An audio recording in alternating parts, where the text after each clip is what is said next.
হামাসের সামরিক শাখা আল কাশেম ব্রিগেডের মুখপাত্র আবু ওবায়দাকে লক্ষ্য করে বিমান হামলা চালিয়েছে দখলদার ইসরায়েলি বাহিনী।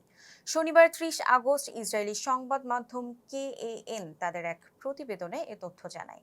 প্রতিবেদনে বলা হয়, গাজা সিটিতে হামাসের সামরিক শাখা আল কাশেম ব্রিগেডের মুখপাত্র আবু ওবায়দাকে লক্ষ্য করে বিমান হামলা চালিয়েছে ইসরায়েলের সামরিক বাহিনী।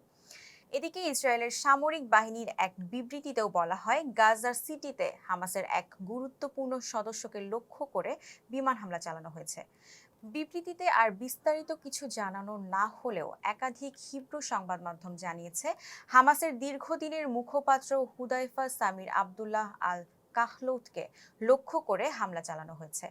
ইসরায়েলি সেনাবাহিনী জানায়, এই হামলায় তারা নির্ভুল গোলা বারুদ, আকাশপথে নজরদারি ও অতিরিক্ত গোয়েন্দা তথ্য ব্যবহার করেছে। এছাড়া ইসরায়েলের চ্যানেল 13 জানায়, এই হামলার লক্ষ্য ছিলেন আবু ওবায়দা। ইসরায়েলের এই দাবির বিষয়ে তাৎক্ষণিকভাবে কোনো প্রতিক্রিয়া জানায়নি হামাস। হামাসের সামরিক শাখা আল কাশেম ব্রিগেডের মুখপাত্র আবু ওবায়দা ফিলিস্তিনি প্রতিরোধ আন্দোলনের অন্যতম গুরুত্বপূর্ণ ও রহস্যময় ব্যক্তিত্ব।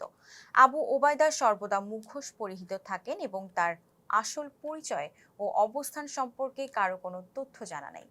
এর আগে ইসরায়েল বারবার তাকে টার্গেট করার চেষ্টা করেছে, তবে প্রতিবারই বৃথা হয়েছে।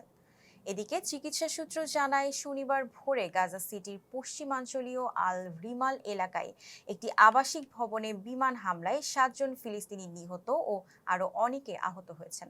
প্রত্যক্ষদর্শীরা জানান, ভবনটিতে নারী, শিশু ও বাস্তুচ্যুত মানুষ বসবাস করছিল।